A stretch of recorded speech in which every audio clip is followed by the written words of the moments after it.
সেটা আয়াতগুলো তেলাওয়াত করা হয়েছে কিছু প্রশ্নের জবাব হিসাবে আল্লাহ পাক আয়াতগুলো নাযিল করেছে। যে প্রশ্নগুলো আমাদের অন্য কারণে থাকে। শয়তান দুনিয়াতে মানুষকে ভয় দেখায়, যারা সৎ কাজ করে ভালো কাজ করে তাদেরকে ভয় দেখায়, যারা আমল করে তাদেরকে ভয় দেখায়, যাতে করে আমল না করে আমল থেকে বঞ্চিত করার জন্য শয়তান ধোঁকা দেওয়ার চেষ্টা করে। যেমন কোরআনে সূরা বাকারার এক জায়গায় এসেছে, আশ-শাইতানু ইয়াইদুকুমুল ফাকরা ওয়া ইয়া'মুরুকুম বিল ফাহশা। শয়তান তোমাদেরকে দারিদ্রতার ভয় দেখায়, দান করো না, দান করলে কমে যাবে। এটা আমাদের মনের মধ্যে আসে না? আসে। এটা কিন্তু আমাদের মনে এমনি আসে না, শয়তান দেয়। যখন আমরা দান করতে যাই, আমরা একটা হিসাব করে দান করি। হিসাবটা কেন করি? দান করলে তো আমরা কমে যাবে, এই হিসাব করে দান করা ঠিক না। সাধ্য মোতাবেক, সামর্থ্য মোতাবেক দান করা, দান করলে কমে যাবে, এই হিসাব ঠিক না। কেন? এই চিন্তাটা হলো কোরআন বহির্ভূত চিন্তা। কোরআনে আসছে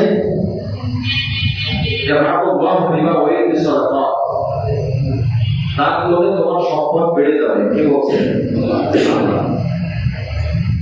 আল্লাহ বলছেন দান করলে তোমার সম্পদের বরকত বেড়ে যাবে, সম্পদ বেড়ে যাবে। আর আমরা চিন্তা করি দান করলে সম্পদ কমে যাবে। সূরা বাকারা 3 নম্বর পারা 6 নম্বর পৃষ্ঠা সুদের যে আয়াত আছে তার আগেই আসে। ইয়াহফাযুল্লাহু রিবা, যারা সুদ খায়, যারা আনন্দে সুদ গ্রহণ করে, কেন? যে আমার সম্পদ বেড়ে যাচ্ছে, এই জন্য তো গ্রহণ করে। দান করার সময় চিন্তাটা আসে যে আমার সম্পদ কমে যাবে, তাই হিসাব করে দিই।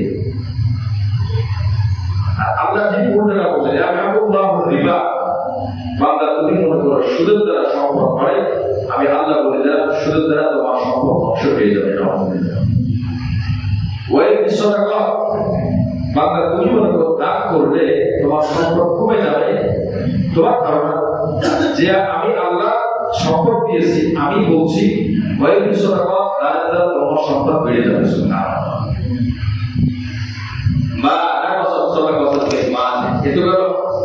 এখন হাদিসে নবী কি বলেন? মা নাকাসা সাদাকাতুন বিল মাল, দানের দ্বারা কোনো মানুষ দরিদ্র হয় না, দানের দ্বারা দরিদ্র হয় না।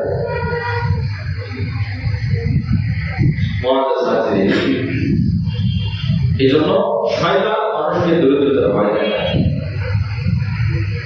আবার একটা জিনিস খেয়াল করতে, অনেক জায়গায় মানুষ সামর্থ্যের থেকে বেশি দেওয়ার চেষ্টা করে। এলাকার মধ্যে আগে যাত্রা হতো, গান বাজনা আগে হতো, মসজিদের জন্য আসতে 10 টাকা 20 টাকা দেয়, গানের জন্য আসতে 100 টাকা দেয়। তো গানের জন্য 100 টাকা দিল, এখন কি সে বড় হয়ে গেছে? না, সে এটাকে আরো কম মনে করে, আরো দেওয়া দরকার ছিল। আর মসজিদে 20 টাকা দিয়ে সে মনে করে 20 টাকা দিলাম, 10 টাকা দিলেও তো হইতো, আরো তো 10 জন মানুষ দেবে, এগুলো চিন্তা করে। দেখো অনেক সময় কথা বলে যে আমি একাতে বলে কত মানুষ দেবে, গানের জায়গায় কত মানুষ দেবে, আপনি একা 100 টাকা দিলেন কেন? এই যে যুক্তিগুলো, এই যুক্তিগুলো শয়তানের যুক্তি, শয়তানকে দেখা যায় না। এই জন্য আমরা দানের আয়াত সামনে আগামী তাফসীর আসবে। কিয়ামতের ময়দানে হাদিসের মধ্যে এসেছে, নবী আলাইহিস সালাম বলেন 5টা প্রশ্ন করার আগে, উত্তর দেওয়ার আগে কেউ জায়গা থেকে নড়তে পারবে না। লা তাযালু কদমা আবদিন ইয়াওমাল কিয়ামাতি হাত্তা ইয়াসআলা আন নাফসিহি। 5টা প্রশ্ন করা হবে, উত্তর দেবে, তারপর জায়গা থেকে নড়বে। এর মধ্যে একটা হলো মিন আইনা ইকতাসাবাহু ওয়া ফীমা আনফাকাহু, কোথা থেকে উপার্জন করেছো আর কোথায় ব্যয় করেছো, দুটোই হিসাব হবে। আমরা শুধু জানি উপার্জন হালাল হয়ে বিষয়টা এমন না। উপার্জন হারাম হলো হালাল, ব্যয়টাও আপনার হালাল জায়গা হতে হবে। উপার্জন হারাম হলে যেটা আপনার জিজ্ঞাসা করবেন, ব্যয়টাও হারাম হলে আপনাকে জিজ্ঞাসা করবেন। এই জন্য অনেকের ধারণা হলো টাকা আমার সম্পদ না, আমি কোথায় দিব, এটা আমার ইচ্ছা না, আপনার ইচ্ছা না, টাকা আপনার না, টাকা আল্লাহ পাকে, টাকা আল্লাহ পাকে, আপনার না। যদি আপনার হতো, মানুষের নিজের ক্ষমতার মধ্যে হতো, তাহলে সবাই অর্জন করতে পারত, সবাই পারত। মানুষের ক্ষমতার বাইরে সম্পদ চেষ্টা করা যেতে পারে, চেষ্টা করে দেখে, সবাই তো চেষ্টা করে আমার একটা ঢাকা শহরে বাড়ি হোক, মনে ফেরান থাকে না যে আমার অন্তত একটা বাড়ি হোক, একটা ফেরান হোক, সবাইকে বাড়ায়। আমি বুঝতে মানুষ আমার জিজ্ঞাসা করেন আমার কোথায় মধ্যে আছে একটা বাড়ি হোক, কিন্তু পরিবার ইচ্ছা তো আছে, হয় না অনেকে। এই জন্য ব্যয় জায়গাটাও আল্লাহ হিসাব করে সমান সমান প্রত্যেক উপার্জন করেছো, কোথায় ব্যয় করেছো, যাত্রায় দিয়েছো না মসজিদে দিয়েছো, গানে দিয়েছো না মাদ্রাসায় দিয়েছো, তা হিসাব করে দাও। এটা আমার দায়িত্ব। যে কোনো জায়গায় যে কোনো মানুষ চাইলে আমি দিয়ে দেবো না। আত্মীয় স্বজন, গরিব আত্মীয় স্বজন, আত্মীয়দের মধ্যে যারা দিনদার আত্মীয় তারা বেশি হক না। আপনার দুইজন ভাই আছে, গরিব মানুষ, টাকা আছে 50 টাকা, যে কোনো একজনকে আপনি দিতে পারবেন। একজন মানুষ দিনদার, এক ভাই দিনদার, আমল করে, আরেক ভাই আমল করে না, দিনের পথে চলে না, ইসলাম উৎসাহিত করে তুমি তোমার দিনদার ভাইকে দাও। কারণ তার মধ্যে দুই ধরনের যোগ্যতা আছে, এক নম্বর সে আত্মীয়, দ্বিতীয় নম্বর সে ধার্মিক। এ কথা কেন বললাম? যদি ধর্মের উপর না থাকে তো সে তো বাবার থেকেই সম্পদ পায় না, তার মাসালা জানি গেলে যায় না। যদি কারো সন্তান নওয়াজবিল্লাহ বিতর্কী হয়ে যায়, মুসলমান সন্তান হিন্দু হয়ে গেছে, বাবা মারা গেছে, জীবন দশা বাবা সন্তানকে দেখভাল করছে, খরচ যা দেওয়া দিচ্ছে, কিন্তু মারা যাওয়ার পরে সন্তান হিসাবে সন্তানরা বাবার থেকে ওয়ারিস হিসাবে মান পায় না। কিন্তু যে সন্তান বিধর্মী হয়ে যায়, শরিয়া বলে বাবা মারা যাওয়ার সাথে সাথে কানা করি ফুটা পয়সাও ওই হিন্দু সন্তান পাবে। এবার তাহলে বুঝেন, দুই সন্তান, একজন হিন্দু হয়ে গেছে আলহামদুলিল্লাহ, আর একজন অনেক ধনী, তো ধনী সন্তানের না দিলেও চলবে, তথাপিও ইসলাম বলে ধনী সন্তানই পাবে, হিন্দু পাবে। কেন পাবে না? ধর্মের কারণে। আশা করি মাস্টার এটা বুঝে গেছে। ধার্মিক দুই ভাই, ধার্মিক দুই বোন, একজন ধার্মিক আর একজন ধার্মিক না। যে ধার্মিক সে আপনার থেকে বেশি হকদার, যাকে ধর্মের কারণে, ধর্মীয় সম্পর্কের কারণে, আর একটা ধার্মিক না, তার কাছে অগ্রাধিকার রাখে আসে। এই জন্য আপনার সম্পদ যখন আপনি আত্মীয় ছাড়া অন্যদের খবর দিবেন, আপনার খেয়াল করতে হবে যে লোকটা আপনার অপরিচিত কিন্তু ধার্মিক না, ধার্মিক ছাড়া ব্যক্তি থেকে ধার্মিক ওয়ালা অপরিচিত ব্যক্তি বেশি হকদার। এখন এটা আমার থেকে বললাম, আসলে কাছ থেকে বলি। রাসূল কারীম সাল্লাল্লাহু আলাইহি ওয়াসাল্লামের যে কবর মুবারক, তার কেবল পিছনের দিকে আসহাবে সুফা নামে একটা জায়গা আছে, যারা অন্যায় কিছু তারা জানে না। আসহাবে সুফা, যেখানে জ্ঞান চর্চা করতো, ধর্ম চর্চা করতো, আমল করতো, দিনও শিখতো। কিছু সাহাবী ছিলেন আমল করতো, দিন শিখার সময় ছিল না। কিছু সাহাবী আছে জ্ঞান শিখেছে, আমল তো করেছে, জ্ঞান শিখেছে এবং অন্যদেরকে শিখিয়েছে। তার মধ্যে একটা আবু হুরায়রা রাদিয়াল্লাহু আনহু। খুব গুরুত্বপূর্ণ একটা বিষয়, যদি বিষয়টা বোঝা যায়, বুঝে নিতে পারে, সহজ হবে, অনেক মাসআলা সমাধান হয়ে যাবে। আসহাবে সুফা এখনো সেখানে দেখবেন, রওজা পাহাড়ের পিছনের দিকে 1 থেকে 1.5 ফুট উঁচা জায়গাটা, টাইলস করা, উঁচা আছে না, উঁচা জায়গাটা, উঁচা আসহাবে সুফা। যদি কখনো সুযোগ হয় গেলে আপনি সুফা জায়গাটা দেখবেন, এটা বর্তমান হয় না। নবী সুফাবাসীদের জন্য বহুত দোয়া করেছেন। যখনই কোনো হাতি আসতো, যখনই কোনো দান আসতো, আল্লাহ রাসূল আগে সুফাওয়ালাদেরকে ডাক দিতেন, আমার সাহাবীদের মধ্যে যারা সুফাবাসী, যারা দিন চর্চা করে তাদেরকে আগে দাও। আর যে সমস্ত সাহাবীরা আমল করে, গরিব কিন্তু বাহিরে কামাই করে, তাদেরকে আমার অধিকার থাকে, হত্যার বাহিরে কামাই করার সুযোগ আছে। আমার এই সুফা সাহাবীরা এরা বাহিরে কামাই করতে পারে না, এই জন্য এরা বেশি হকদার, এরা আমল করে, ওরা যদি পায় তাহলে ওদেরকে দিয়ে দাও। মদিনার মসজিদের ভিতরে একটা গাছ ছিল, বাহির থেকে সাহাবায়ে কেরাম মাঝে মধ্যে খেজুর নিয়ে আসতো দান করার জন্য, হাদিয়া দেওয়ার জন্য। নবীজির কাছে এসে বলতেন, নবীজি বলেন গাছের মধ্যে বেঁধে রাখো। হুজুর কি জন্য রাখবো? এখানে বেঁধে রাখা আমার সুফার যারা ছাত্র আছে, এরা তাদের খোদার কারণে তাদের কষ্ট না হয়, তারা জ্ঞান চর্চা করবে, আমার থেকে হাদিস নিবে, খোদার প্রয়োজন, খোদার সময় খাবারের প্রয়োজনে খেজুর গ্রহণ করবে, এই জন্য তোমরা তাদেরকে বেশি বেশি দাও। দিনদার জ্ঞান চর্চা করার কারণে কামাই করতে পারে না, তাদের বেশি হকদার, আমরা যখন দান করবো। অনেক সময় অনেকে জিজ্ঞাসা করেন যে হুজুর 100 টাকা আছে ভাই, আপনি ওদেরকে দিয়ে দেন। আপনিও বলেছেন দিনদার আর দিন তাকে দেন, আপনিও দেন। এখন পর্যন্ত মনে করতেছি না কখনো কাউকে দিতে চাই। আমি নিজে, আমরা তো মাদ্রাসায় পড়া সেই জন্য না, দিনের সাহায্যের জন্য, দিনের সাহায্যের জন্য আমরা পরামর্শ দিই। দিনদার কোন ছাত্র গরিব পড়ালেখা করে তাকে সহযোগিতা করেন, তাকে দেন, তাহলে আপনার দিনের সহযোগিতা করা হবে। আল্লাহ কোরআনে বলছে ইনতানসুরুল্লাহ, আল্লাহকে যদি সাহায্য করো, আরে আল্লাহ কি গরিব নাকি? আল্লাহকে কিভাবে সাহায্য করবো? আল্লাহকে সাহায্য করার তো আল্লাহর দ্বীনকে সাহায্য করা। আল্লাহর দ্বীনকে সাহায্য কিভাবে করবো? দ্বীন কি দেখা যায়? কি বলেন? দ্বীন, দ্বীন ও ধর্ম এটাকে দেখা যায়? দ্বীনকে সাহায্য করার মানে হলো দ্বীন যাদের ভিতরে আছে তাদেরকে সাহায্য করা। ঈমানকে সাহায্য করা মানে হলো ঈমান যাদের ভিতরে আছে তাদেরকে সাহায্য করা। কারণ সাহায্যের সওয়াব আপনার প্রতি, সে কিতাব পড়বে, সে পড়লে আপনি সওয়াব পাবেন। সে খাবার গ্রহণ করবে, আমল করবে, তার উপর আপনি সওয়াব পাবেন। সে তাফসীর পড়বে, কোরআন পড়বে, হাদিস পড়বে, আপনি সওয়াব পাবেন। কেন পাবেন আপনি? আপনি যেহেতু তাকে দান করেছেন, এই জন্য আপনি পেয়ে যাবেন। সুবহানাল্লাহ। এবার হাদিস থেকে একটা ছোট্ট ঘটনা। দুই ভাই, এক ভাই নবীর কাছে জ্ঞান শিখে তিনি দেশে হাদিস, আরেক ভাই কামাই করে।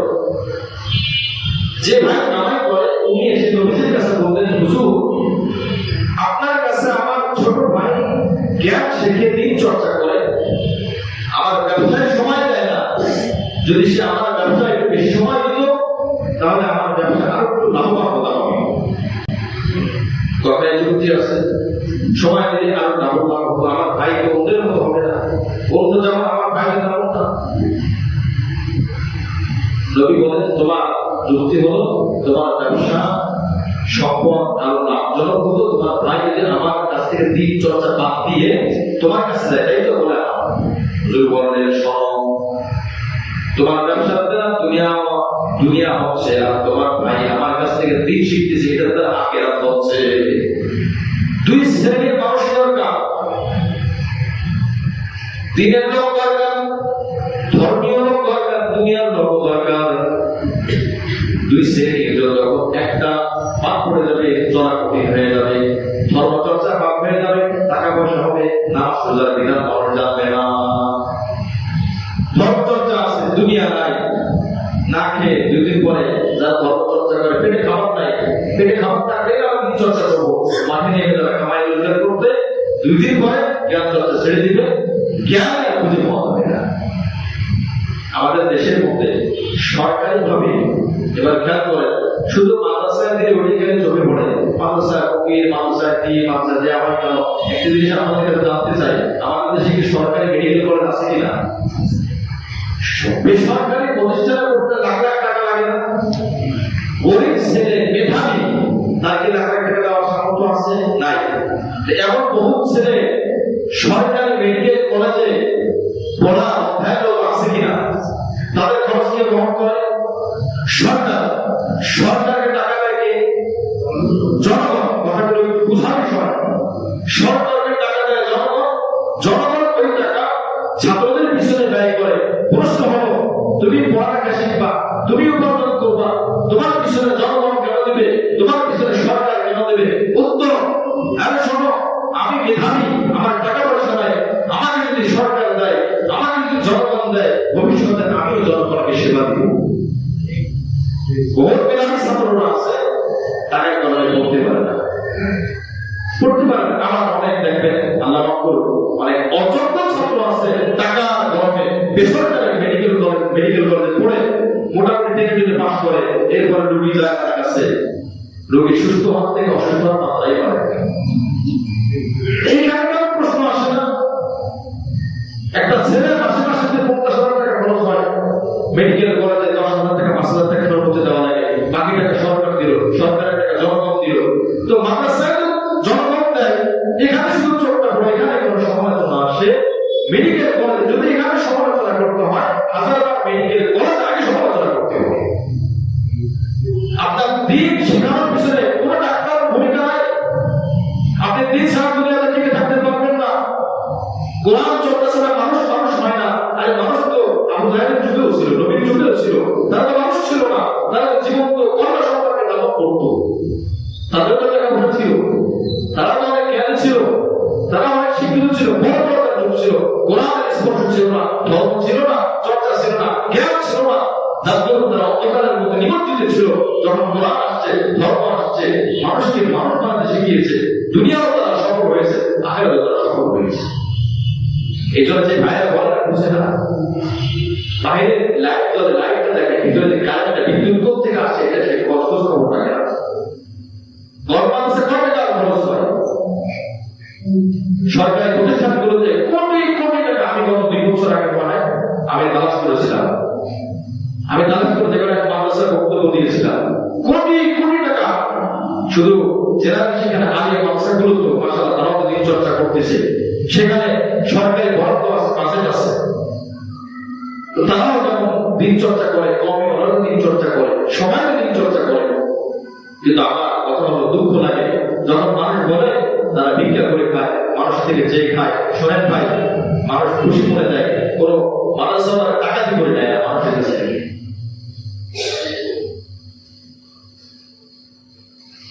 বাংলাদেশের মধ্যে বিভিন্ন বিভাগ, বিভিন্ন প্রশাসনের দায়িত্বে যারা রয়েছে, army, media, BJP, RAB, police, এদের বেতন বন্ধ করে দিলে চাকরি করবে? এরা চাকরি করে মানুষের সেবা দেয়, নিরাপত্তা দেয়। এবার এদের বেতন দেওয়া দেয় সরকার, সরকারের টাকা দেয় জনগণ। এটাও তো ভিক্ষা, এটাও তো ভিক্ষা। যদি বলো ভিক্ষা কাকে বলে, একজনেরটা আরেকজনকে দেওয়া, যদি ভিক্ষা হয় ওটাও তো ভিক্ষা। যাই হোক, আমার আলোচনার বিষয় ওটা না, বুঝার জন্য বলছি। নবীর কাছে ওই সাহাবী বললেন, আমার ভাই কেন আমার সাথে আসে না? আল্লাহ রাসূল বললেন, আমি তোমাকে বলে দিলাম একটা কথা, তুমি মনে করতেছো তোমার ভাই তোমার সাথে গেলে তোমার রিজিক পাবে। আমি রাসূল বলে দিলাম, তোমার ভাই আমার কাছে আসতেছে, তোমার কাছে যেই পরিমাণ রিজিক আসে, যেই পরিমাণ সম্পদ আসে, তোমার ভাই আমার কাছে দিন চর্চা করে, অধ্যয়ন করে, এই দিন চর্চা করার কারণে তোমার কাছে আল্লাহ পাক ওই পরিমাণ রিজিক দেয়।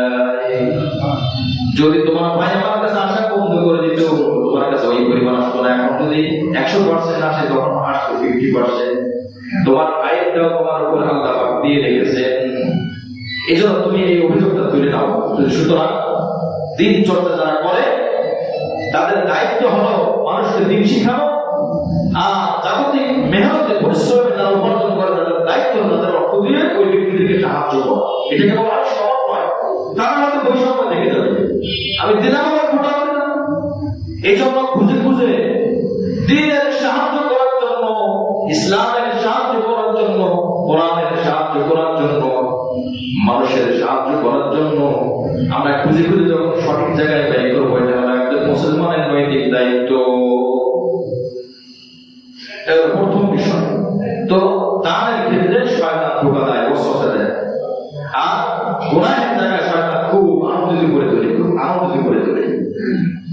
আল্লাহ পাক রব্বুল আলামিন আয়াতের মধ্যে বলে যে মানুষকে ভয় দেখায় শয়তান। ফালা তাখাফুহুম ওয়া খাফুনি ইন কুনতুম মুমিনিন, সুতরাং তোমরা শয়তানকে ভয় করো না, আমি আল্লাহকে ভয় করো। শয়তানকে ভয় করে কোনো লাভ নাই, আমি আল্লাহকে ভয় করে তোমার লাভ আছে। যে ব্যক্তি আল্লাহকে ভয় করে আল্লাহ তাকে শয়তান থেকে হেফাজত করে। যে ব্যক্তি আল্লাহকে ভয় করে আল্লাহ তাকে শয়তান থেকে হেফাজত করে। আউযু বিল্লাহি মিনাশ শাইতানির রাজীম, আউযু বিল্লাহি মিনাশ শাইতানির রাজীম। আল্লাহ আপনাকে শয়তান থেকে বাঁচায়। এভাবে তো আল্লাহ পাক আছে।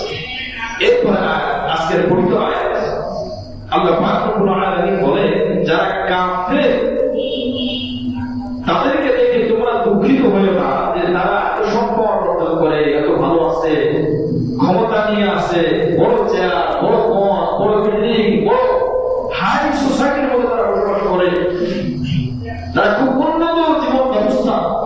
আল্লাহ পাক বলেন, ওয়ালা ইয়াহজুনকা আল্লাযীনা ইউসারিউনা ফিল কুফর, যারা কুফরের মধ্যে দৌড়াদৌড়ি করে তাদেরকে দেখে তোমরা দুঃখিত হইও না। ইন্নাহুম লা ইয়াদুরুল্লাহ শাইআ, আল্লাহকে তারা বিন্দু পরিমাণ ক্ষতি করতে পারবে না। আল্লাহকে ক্ষতি করতে পারবে? গাজাকে ক্ষতি করতে পারবে, আল্লাহকে ক্ষতি করতে পারবে না।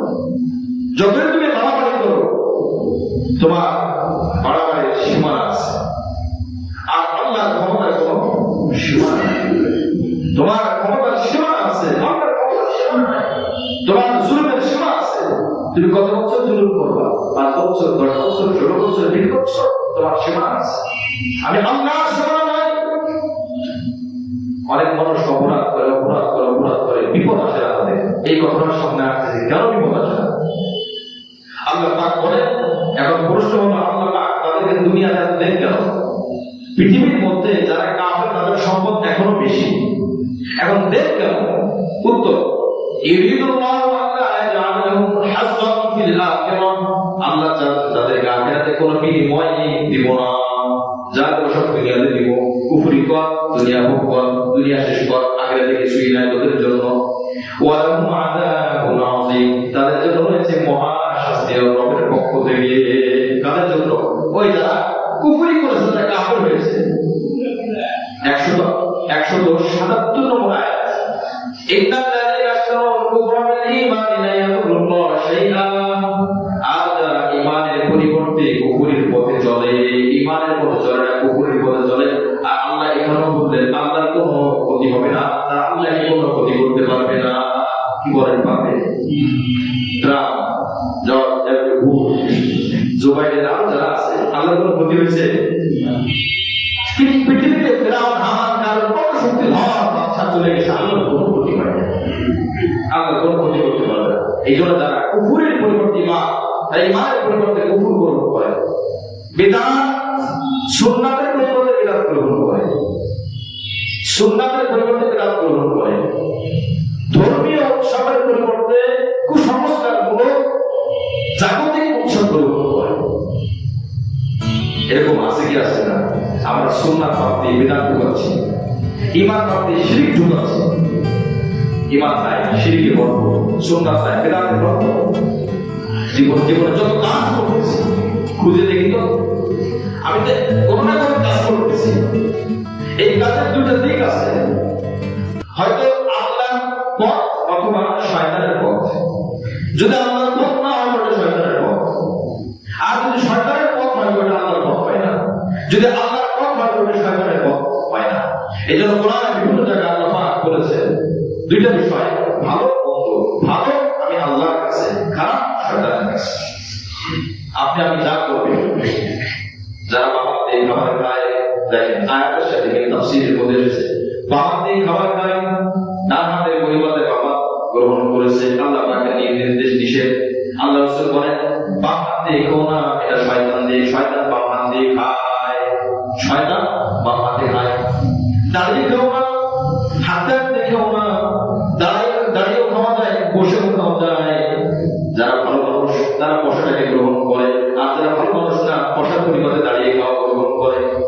যারা ভালো মানুষ তারা তার বাম হাতের পরিবর্তে ডান হাত গ্রহণ করে, আর যারা খারাপ মানুষ ডান হাতের পরিবর্তে বাম হাত গ্রহণ করে। আল্লাহ রাসূল বলেছেন দুনিয়াতে শুধু ঈমান কুফর না, দুনিয়াতে যত কাজ করো একটা ভালো একটা খারাপ, যে ব্যক্তি ভালোটা গ্রহণ করলো আল্লাহ খুশি হবেন, আর ভালোটা বাদ দিয়ে খারাপটা গ্রহণ করলো আল্লাহ নারাজ হবে। সে যত বড় ব্যক্তি হোক, যত বড় সুন্দর মানুষ হোক, সুশিক্ষিত মানুষ হোক, সুনাগরিক হোক, সবাই তাকে সালাম দেয়, সেলুট দেয়, কোনো লাভ নাই। এরকম যে পথেই চলবো, টাকনুর নিচে কাপড় পরা যায়, আবার টাকনুর উপরেও কাপড় পরা যায়, দুইটাই স্বাধীনতা আছে কি আছে না? আজকে মাগরিবের পরে এক ভদ্রলোক ঘুরে বসে বলতেছে, হুজুর আমি আগে নামাজের সময় কাপড় ভাঁজ দিয়ে কাপড় উপরে উঠিয়ে নামাজ আদায় করতাম। হঠাৎ করে আমার মনে আসলো, আমি কিছু বক্তব্য শুনলাম, এটা কেমন আলো? নামাজের মধ্যে যেটা ঠিক না, বাহিরে সেটা ঠিক। অবশ্যই কোনো সমস্যা আছে। আমি যাচাই বাছাই করলাম, জানলাম, দেখলাম যে নবীজির একাধিক হাদিসের মধ্যে নিষেধ করা হয়েছে টাকা নিষেধ করা, কাপড় না দেয়। নামাজের সাথে এর কোনো সম্পর্কই নেই, কিন্তু অনেকে কাপড় পরে টাকা নিচে ঝুলিয়ে দেয়, নামাজের সময় উঠায়। এবার বলে যারা টাকা নিচে ঝুলিয়ে দেয় তারা হালালের পরিবর্তে হারামটাকে গ্রহণ করেছে। এই আয়াতের শিক্ষা, যারা ভালো মানুষ হারামকে বাদ দিয়ে হালালটাকে গ্রহণ করবে। টাকার নিচে হারাম, টাকার উপরে হালাল, পুরুষের জন্য, পুরুষের জন্য। এই জন্য কোন পুরুষ টাকার নিচে কাপড় ঝুলাতে পারবে না। উনি বলেন যে আমি বাজার থেকে কোন প্যান্ট কিনলে, ফুল প্যান্ট যেগুলো কিনে বড় হয়, বাসা আছে বই মাপ দিয়ে দেখি, যদি টাকার নিচে চলে যায় আমি কাটি, দর্জির কাছে কেটে সেলাই করে সুন্দর করি, সুন্দর তরিকা। আপনি যদি চিকিৎসা বিজ্ঞানে খবর নেন, তারাও বলবে টাকা খুলে রাখা পুরুষদের জন্য স্বাস্থ্যসম্মত। কি বড় কথা দেখবেন না, স্বাস্থ্যসম্মত। শুধু শুধু কেন আমি জাহান্নামে আমি অংশ দেব? এই জন্য এক কথা, হারামের পরিবর্তে হারাম বাদ দিয়ে হালাল ধরা, বিদআত বাদ দিয়ে সুন্নাত ধরা, শিরক বাদ দিয়ে ঈমান ধরা, শয়তানের পথ বাদ দিয়ে রাসূলের পথ ধরা, ইবলিসের পথ বাদ দিয়ে আল্লাহর পথ ধরা, দুষ্ট মানুষের পথ বাদ দিয়ে ভালো মানুষের পথ ধরা। যারা ভালো হতে চায় দুষ্টু বন্ধুকে বন্ধু বানায় না, ভালো বন্ধুকে বন্ধু বানায়। আপনি যতই নামাজি হন, আপনার বন্ধু যদি বেনামাজি হয়, তার সাথে আপনি খুব অন্তরঙ্গ সম্পর্ক। কয়েকদিন পরে দেখবেন আপনার সুন্নাত নামাজ ছুটবে, তারপরে ওয়াজিব নামাজ ছুটবে, এরপরে দেখবেন মাঝে মধ্যে জামাত ছুটে যাবে, দেখবেন মাঝে মধ্যে নামাজও ছুটে যাবে। কি বলে ভাই? হয় না। বন্ধু যদি বানাতে হয়, ভালো মানুষকে বন্ধু বানানো। তাহলে আল্লাহ রাসূলের শিক্ষা হলো খারাপ বন্ধুর পরিবর্তে ভালো বন্ধুকে তুমি গ্রহণ করো। এই আয়াতের শিক্ষার বিষয়গুলো আমরা শুধু কোরবান দিয়ে শেষ করে দিই না, এক একটা আয়াত জীবন পরিবর্তনের জন্য যথেষ্ট। আপনি একটা আয়াত যদি বাছাই করেন যে এই আয়াতের শিক্ষাটা কি, যারা ইমানের পরিবর্তে কুফরি গ্রহণ করেছে, এটা তো আমরা পছন্দ করেন না। তাহলে বলেন তো, এক হলো সুন্নাত আর এক হলো বিদআত। আল্লাহ পছন্দ করে কোনটা? সুন্নাত। যে ব্যক্তি সুন্নাত বাদে বিদআত পছন্দ করবে, আল্লাহ পছন্দ করেন তাকে। সব জায়গায় এক কথা।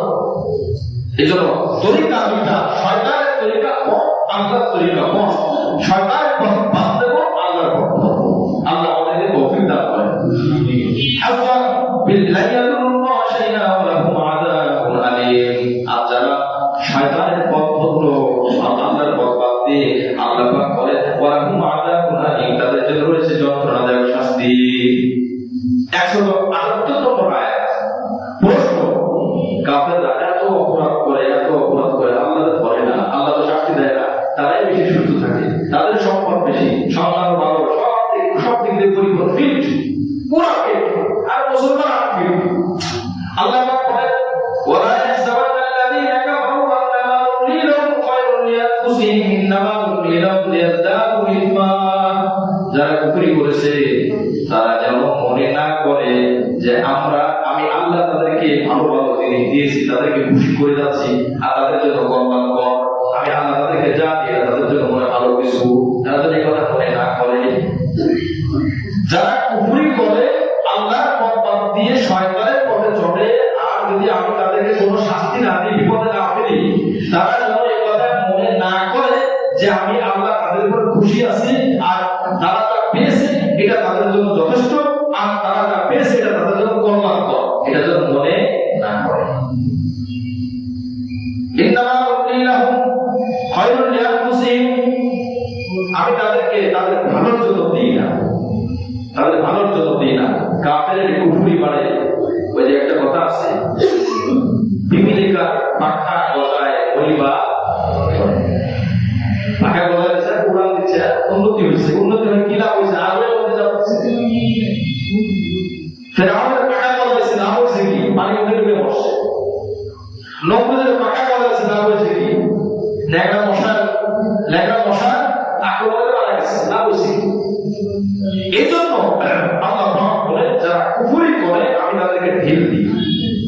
এটা আরো সুবিধা সুযোগ করে দিই আরো একজন মানুষ মিথ্যা বলে, তার মিথ্যা বলতে বলতে এমন অবস্থা, মিথ্যা বলতে বলতে সব জায়গায় তার পরিবেশ অনুকূলে চলে আসে, সে আর সত্য বলতে পারে না, সব জায়গায় সুবিধা, মিথ্যা বলেছে সুবিধা ভোগ করে। এর মানে এই না যে আমরা খুশি, এর মানে এই যে তুই যত মিথ্যা বলতেছিস প্রত্যেকটা কথার কারণে আল্লাহ জাহান্নামের একটা ভূতা তৈরি করে রাখতেছে। এই জন্য এই আয়াতের আরেকটা শিক্ষা হলো, যদি কোনো মানুষ গুনাহ করে আর তাকে যদি আমরা বিপদ না দেয়, এর আলামত হলো যে তার ভবিষ্যৎটা কিন্তু সে ভালো কিছু হয়ে আসবে। অনেক মানুষ অপরাধ করে আল্লাহ মাঝে মাঝে বিপদ দেয়, এটা ভালো লক্ষণ। আল্লাহ তাকে তার কাছে টেনে নিতে চায়, বিপদ দিয়ে তাকে শুধরানোর একটা কি দেয়, সুযোগ দেয়, সুযোগ দেয়। এরপর আল্লাহ বলেন, আমি আল্লাহ তাদেরকে ঢিল দিলাম, তাদেরকে কুফরি করার সুযোগ দিয়ে দিলাম, সম্পদ বাড়িয়ে দিলাম, গতি বাড়িয়ে দিলাম, গতির সময় সীমা বাড়িয়ে দিলাম, যাতে করে জুলুম আরো বাড়াইতে পারে, কুফরি আরো বাড়াইতে পারে। জুলুম করে গতিতে লম্বা সময় থাকা এটা ভালো কিছু? সে মনে করে হ্যাঁ এটা তো আমার জান্নাত, আর আল্লাহ কয় উপরে জান্নাত কিন্তু ভিতরে জান্নাত। সে তো বুঝে না, এটা দুঃস্বপ্নের মতো, দুঃস্বপ্নের মতো। জান্নাত আর জাহান্নাম দুনিয়ার আরাম আর কষ্টের বিবেচনায় একজন দুনিয়ার সুখী মানুষকে জাহান্নামে ঢোকানো হবে, সাথে সাথে আবার বের করা হবে। এরপরে বলা হবে দুনিয়াতে শান্তি পেয়েছো, বলে শান্তি কি জিনিস করে দুনিয়াতে দেখি নেই। জাহান্নামে চরম শান্তি থেকে সে ভয় পেয়ে যাবে। আর একজন মানুষ দুনিয়ার কষ্ট পরিপূর্ণ, সে কষ্ট পেয়ে দুনিয়া থেকে বিদায় হয়েছে, জান্নাতের মধ্যে ঢোকানো হবে, আবার সাথে সাথে বের করা হবে। বলা হবে দুনিয়াতে কোনো কষ্ট ছিল তোমার জীবনে, বলে না কোনো কষ্ট ছিল না। তার কারণ কি? জান্নাতের বিশাল নিয়ামত থেকে দুনিয়ার সব কষ্ট কি হয়ে যাবে, ভুলে যাবে। মুফাসসিরিনরা একটা ছোট্ট উপমা দেন, যদি বুঝে আসে আমাদের। একজন মানুষ আরামের বিছানায় আছে, এসি রুমে আছে, শান্তির বিছানায় আছে, কোনো কষ্ট নাই তার। সে ঘুমের মধ্যে স্বপ্ন দেখেছে, অনেক সময় দেখে মানুষ দুঃস্বপ্ন দেখে, স্বপ্ন দেখতেছে তারা কেউ তারা করতেছে, পিছনে আপনার হাতে লোহার অস্ত্র দিয়ে তারা করে, সামনে আপনার আগুন, ডাইনে শত্রু বামে শত্রু, বিপদের কোনো বাঁচার কোনো উপায় নাই, শুধু বিপদ আর বিপদ। স্বপ্নে দেখতেছে, কাঁদতেছে, গাড়ি থেকে ঘামের হচ্ছে, মানে এখন সে নিশ্চিত মারা যাবে। হঠাৎ করে কিছু করবার চিৎকার দিয়ে ঘুম ভেঙে গেছে, ঘুম ভাঙার পর দেখে সে কোথায় আছে, আমাকে বিছানা আছে। এবার বলেন তো তাদের স্বপ্নের মধ্যে দেখছিল, স্বপ্নে তার স্বপ্নে মনে হয়েছে না, ওই স্বপ্নটা তার সত্য মনে হয়েছে। এটা চরম কষ্টের মধ্যে ছিল, ঘাম ছড়তেছিল, ঘুম থেকে উঠানোর শরীর থেকে ঘাম ছড়তেছে, চোখে পানি পড়তেছে। যখন ঘুমতে ভেঙে গেছে, দেখেন আমি তো আমার বিছানা, তো স্বপ্ন ছিল, মুহূর্তের মধ্যে তার কষ্ট দূর হয়ে যায় না। আরেকজন মানুষ চরম বিপদের মধ্যে আছে, কষ্টের মধ্যে আছে, ঘুম হয় না, নাও হয় না, খাওয়া হয় না, কিন্তু স্বপ্নের মধ্যে দেখতেছে সে জান্নাতের মধ্যে উঠতেছে, বিশাল অট্টালিকার মধ্যে সুখ দামি বিছানায় ঘুমিয়ে আছে, আরামের মধ্যে আছে, তো খুব শান্তি পাচ্ছে। হঠাৎ করে বন্দি করে দেখে মাথার তলে আগে যেমন শহর আগে ইট ছিল, এখন সে মাথার তলে ইটি আছে, তার বিছানা তার পাকা আছে। এই জন্য এটা হলো সত্য মাত্র। দুনিয়ার আরাম আয়েশ, দুনিয়ার কষ্ট, এগুলো কি সত্য। মারা গেলে তার সবটা ভেঙে যাবে, মারা গেলে তার সবটা ভেঙে যাবে। যখন মারা যাবে তখন বুঝে আসবে। আখিরাত দুনিয়া এটা বোঝা বড় মুশকিল। একজন বড় জ্ঞানী মনে করতে দিয়েছিলেন, কানে তুলা, নাকে তুলা দিয়ে সব চলাচল করতে, বলে নাকে আর কানে তুলা দেয় করো, বলে নাকে আর কানে তুলা এই জন্য দিই, আমার বুদ্ধি এত বেশি, নাক দিয়ে কান দিয়ে বের হয়ে না, এই জন্য আমি নাকে আর কানে তুলা দিই। এক ভদ্রলোক কাছে উঠছে, এক ভদ্রলোক মনে করতে কাজটা খুব সুন্দর, ফলটা পেয়ে খায়, স্বাস্থ্যবান মানুষ গাছে উঠছে, যে করছে আমার নামতে পারে না, অনেক সময় উঠাও না কিন্তু আমার দেয়ার বেদের উপর উঠছে না, আমার ভয়ের কাছে আসে নাই। এখন চিৎকার চাচামেচি করতেছে, চিৎকার চাচামেচি করে কি করবে, ওই বুদ্ধিমান যে নিজেদের বুদ্ধিমান মনে করে তারা কোনো ব্যবস্থা নাই, তারপর যত মানুষের টাকা নামতে পারতেছে, তারা নামবে কি করবে। এখন এই বুদ্ধিমান, স্বঘোষিত বুদ্ধিমান, সে আসছে বলে একটা কাজ করে রশি গেল, এটা রশি আনা হচ্ছে, ফলে এরপরে তার এই বেদে বুকে ভালো করে বানাবো। একজন মানুষ উঠছে, বলে তার ভালো করে পাচ্ছে, সুন্দর করে পাচ্ছে, কাঁধে পাচ্ছে, এরপরে বলতেছে নিচে যারা আসছো রশি ধরে জোরে টানতে, এখন সে বেচারা তো ভয় পেয়ে নিচে নামে না, গাছের ডাল ধরে আছে, নিচে নামতে পারতেছে না, ভয় পড়ে গেলে হাতটা ভেঙে যাবে। নিচে 5-7 জন 10 জন মিলে যখন ধরে টানতেছে, সেটা টিকে থাকতে পারে বলে, হঠাৎ করে 2 পাশে যে টানা এটা ছিঁড়ে গেছে, জোরে টান মারছে, পড়ে গেছে নিচে। তখন সে বলতেছে বেচারা বিপদ হয়ে গেল, কি করা যাবে, আল্লাহ তাকদীরে রাখছে তাই হয়েছে, এটাকে আল্লাহ তাকদীরে রাখছে তাই হয়েছে। এরা সব টেনে তার হাতটা ভেঙে দিল, আর সে এখন বলতেছে আল্লাহ তাকদীরে তাই হয়েছে। তো তাকে জিজ্ঞাসা করা হয়েছে, সে নিজেই বলতেছে যে আমি এতদিন এইভাবে মানুষকে উদ্ধার করেছি। কিভাবে? আমি কূপের মধ্যে যখন কোনো মানুষ পড়ে যায়, আমি রশি ফেলি আর রশিদের উপর থেকে টান দিই, মানুষ বেঁচে যায়। আমার বুদ্ধিতে এটাই খেলছে যে ওরাও টান দিলে ও বেঁচে যাবে, পরে কূপর থেকে মানুষ তুলে রশি দিই আর গাছ থেকে না হওয়া ঠিক এক। এই হলো মানুষের অবস্থা, এই হলো দুনিয়া। মুআজ্জাজ হাজিরিন, আল্লাহ পাক রব্বুল আলামিন বলেন, ইন্নামা আমলিলাহুম লিয়াজদাদু ইসমা, আমি তাদের অপরাধ বাড়িয়ে দিই, ওয়া লাহুম আযাবুন মুহিন। এরপরে আমি আল্লাহ পাক তাদেরকে জাহান্নামে নিন্দনীয় লাঞ্ছনাদায়ক শাস্তির ব্যবস্থা রেখে দিয়েছি। দুনিয়াতে অপরাধ করছে, দুনিয়ার আমি কোনো বিপদ দিই নেই, দুনিয়ার কোনো আমি অসুখ দিই নেই, বিপদ দিই নেই, জুলুম আমি আল্লাহ পাক তাকে কোনো শান্তি দিই নেই। এখন সে আখিরাতে আসছে, তারপরে চূড়ান্ত লাঞ্ছনাদায়ক শাস্তির ব্যবস্থা আমি আল্লাহ রেখে দিয়েছি। প্রথম 3 আয়াতে শাস্তির কথা বলা আছে। 3 আয়াত, প্রথম আয়াত আছে আজিম, আজিম মানে বিশাল শাস্তি। এরপরে আয়াত আছে আযাবুন মুহিন, আযাবুন আলীম। আযাবুন আলীম মানে যন্ত্রণাদায়ক শাস্তি, মানে যেটা দেখতে ছোট মনে হয় কিন্তু শাস্তি অনেক কঠিন। যদি মনে করেন বড় লোহা দিয়ে নখের মধ্যে ঢুকিয়ে দেওয়া হয়, চোখের মধ্যে ঢুকিয়ে দেওয়া হয়, দেখতে খুব ছোটই মনে হয়, কিন্তু শাস্তিটা কি পরিমাণের কষ্টটা হবে। গানের মধ্যে গরু তেল ঢুকিয়ে দেওয়া কেমন কষ্ট লাগবে, এটাকে বলা হয় আযাব আলীম। কোরআনে গেলে 3 ধরনের শাস্তির কথা আসছে। আযীম মানে বিশাল, আলীম মানে যন্ত্রণাদায়ক, দেখতে ছোট ভিতরে চলে যায়। আরেকটা হলো মুহিন, অপমানজনক শাস্তি, অপমানজনক শাস্তি। এলাকার মধ্যে একজন গণ্যমান্য সম্মানিত ব্যক্তি, আর কিছু করা হয় না, তার গলায় শুধু একটা জুতার পরিয়ে দেওয়া হয়েছে। সে বলবে আমাকে হত্যা করে ফেলেন, এটাও আমার কষ্ট লাগবে না, অপমান আমার সহ্য হচ্ছে না। আবু তাহেরকে যখন হত্যা করা হয়েছিল, সে বলে আমি নিহত হব, এটা আমার কোনো লজ্জা লাগে না, কিন্তু আমার গর্দটাকে বড় করে রাখবে, যাতে করে মরার পরে মানুষ দেখে আমি এরকম বড় ছিলাম। তো লাঞ্ছনা কত তার জন্য কষ্টদায়ক বিষয়। এই জন্য আল্লাহ যে দুনিয়াতে অনেক সম্মানিত, অনেক সম্মান চেয়েছে, আল্লাহ তাকে অন্যান্য আল্লাহর সাথে লাঞ্ছনাও দিবে, এরপরে যন্ত্রণাদায়কও দিবে, মহা শাস্তিও দিবে। কিছু মানুষ আছে যার যন্ত্রণাদায়ক শাস্তি কিছুই মনে করে না, আল্লাহ তাআলা বিশাল শাস্তির ব্যবস্থা করে দিয়েছেন। মহান রব্বুল আলামিন এই 178 নম্বর আয়াতে আল্লাহ পাক বলেন, যারা কুফরি করে আমি তাদের সুযোগ দিয়ে দিই, সুযোগ দিয়ে জন্য যাতে করে তাদের অপরাধ বাড়তে বেড়ে এক পর্যায়ে আমি আল্লাহ তাদেরকে মরণ দিয়ে দিই, এরপর তাদেরকে যন্ত্রণাদায়ক শাস্তির ব্যবস্থা আমি আল্লাহ রেখে দিয়েছি। মুআজ্জাজ হাজিরিন, আল্লাহ পাক রব্বুল আলামিন দুনিয়া থেকে আপনাদেরকে সম্পদ অনেক দিয়েছেন, কারণ যাতে করে মানুষ কাফেরদেরকে আরো আল্লাহ দিতেন। প্রতিষ্ঠার পর আল্লাহ পাক বলেছেন, আমার তো মনে চায় আমি আল্লাহ কাফেরদের বাড়ি, ঘর, দরজা, জানালা, সিঁড়ি সব সরলতায় করে দিই। আর আমি আল্লাহ করি না কেন জানো? আমি যদি এগুলো করি, আমার বান্দারা, মুমিন বান্দারা এরা সব কাফের হয়ে যাওয়ার সম্ভাবনা আছে, এই জন্য আমি তাদেরকে দিই না, হলে আমার আরো দিতে মনে চায়, আল্লাহ আরো দিতে মনে চায়। তোমরা এটা নিয়ে কষ্ট করো না, মনের মধ্যে কোনো দুঃখ করে করো না। মুআজ্জাজ হাজিরিন, এই জন্য আমরা কোরআনের মধ্যে চলবো। আজকে 3টা আয়াত তেলাওয়াত করলাম, 176, 77 এবং 78 নম্বর আয়াত। 3 আয়াতের মধ্যে আল্লাহ পাক কথাই বলেন, মুসলমান কোনো কষ্ট হবে না। কাফেরের সম্পদ থেকে, জালেমের সম্পদ থেকে, জালেমের ক্ষমতা থেকে মুসলমান কখনো লালায়িত হবে না, কখনো লোভী হবে না, সে কষ্ট হবে না, সে সান্ত্বনা নেবে এবং সে মনে করবে আমাকে আল্লাহ পাক পরীক্ষার জন্য পাঠিয়েছেন। কোরআনের কথা চলবে, কোরআন আনবে, কোরআন শিখবে।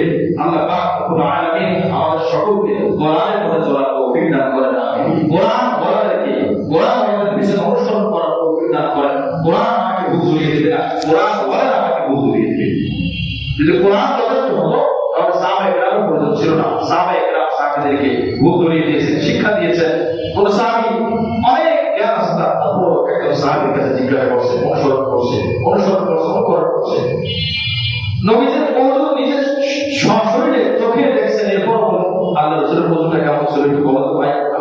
যায়, এভাবে এভাবে লিখছেন। এই জন্য আমরা যারা সঠিক জ্ঞান ছড়ায় তাদের থেকে আমরা জ্ঞান আহরণ করবো, সংগ্রহ করবো। আল্লাহ